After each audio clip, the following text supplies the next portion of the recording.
जय हिंद दोस्तों, वंदे मातरम।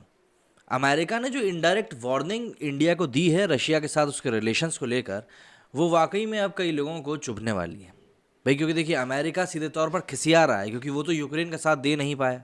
पहले तो यूक्रेन को खूब पुश किया कि नहीं भैया तुम लड़ लो, हम तुम्हारे साथ हैं। और आखिर में जैसे ही रशिया ने यूक्रेन के ऊपर हमला बोला, बिल्कुल गिग्गी बिल्ली बनकर पीछे जाकर छुप गए। भले ही वहाँ पे छुप के वो लोग यूक्रेन को हथियार सप्लाई करा रहे हैं, लेकिन उसके बाद भी अगर हम देखें तो डायरेक्टली तो वो कुछ भी अप्रोच नहीं कर पा रहे ना रशिया को लेकर। तो ऐसे में अब इंडिया के ऊपर अपनी खिसियाहट निकाल रहे हैं कि भैया हम इंडिया की सारी ज़रूरतें पूरा कर सकते हैं, लेकिन वो है कि रशिया के पीछे पड़ा हुआ है। अब इन्हीं सब चीज़ों के बीच में रशिया के विदेश मंत्री का जो भारत दौरा हो रहा है, उसके ऊपर भी अमेरिका की कड़ी नज़रें हैं, क्योंकि इस पूरे दौरे में रूबल और रुपए के बीच में एक बड़े रिलेशंस बन सकते हैं, जिससे कि ट्रेड को और बढ़ावा मिलेगा। साथ ही साथ पुतिन ने मोदी जी को लेकर क्या कुछ कहा है, ये सभी हम इस वीडियो में जानेंगे। यूक्रेन जंग के बीच में भारत दौरे पर पहुंचे रूस के विदेश मंत्री सरगेई लावरोव ने आज नई दिल्ली में विदेश मंत्री एस जयशंकर से मुलाकात करी। मुलाकात के बाद उन्होंने मीडिया से कहा कि हमारे राष्ट्रपति व्लादिमीर पुतिन ने भारतीय प्रधानमंत्री नरेंद्र मोदी के लिए थैंक यू भेजा है।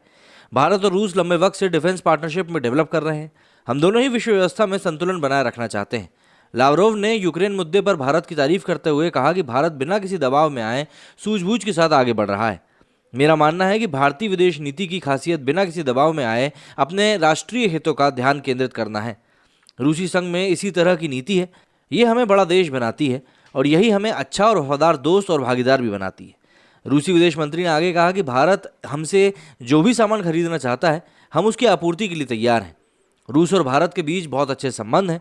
यूक्रेन युद्ध को लेकर पूछे गए सवाल पर उन्होंने कहा कि आप इसे युद्ध कह रहे हैं, जो कि सच में नहीं है।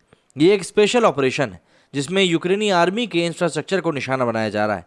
हमारा सिर्फ इतना मकसद है कि आने वाले वक्त में कीव की सरकार रूस के लिए कोई खतरा न बन जाए। क्या भारत पर अमेरिका दबाव भारत रूस संबंधों को प्रभावित करेगा?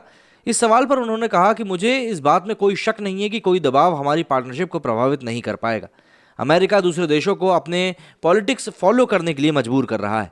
भारत इस समय रूस और यूक्रेन के बीच में एक मध्यस्थता कर सकता है। इस सवाल पर उन्होंने कहा कि भारत एक महत्वपूर्ण देश है। अगर भारत ऐसी भूमिका निभा सकता है जिसमें वो तार्किक रहते हुए अंतर्राष्ट्रीय मसलों को सुलझाने हुए सुझाव दे सके, तो हमें भारत की ये भूमिका मंजूर है। 24 फरवरी को यूक्रेन पर हुए रूसी हमले के बाद लावरोव की ये तीसरी विदेश यात्रा है। इससे पहले लावरोव मार्च की शुरुआत में अपने यूक्रेनी समकक्ष से बातचीत के लिए तुर्की और चीन भी जा चुके हैं। तो जाहिर सी बात है, ये जो दौरा है ये अपने आप में काफ़ी ज़्यादा इंपॉर्टेंट था, क्योंकि यहाँ पर लावरोव ने जिस तरह की बातें कही हैं इंडिया को लेकर, वो बताती हैं कि रशिया का इंडिया में कितना ज़्यादा कॉन्फिडेंस है। लेकिन जिस तरीके से रशिया के ऊपर आज यूक्रेन ने हमला कर दिया, इसको देखते हुए एक चीज़ ज़रूर समझ में आती है कि अगर आने वाले समय में रशिया की इस कंडीशन जो होती है वो कमज़ोर पड़ती है, तो कहीं ना कहीं वो एक कंडीशन भारत के लिए ख़राब हो सकती है।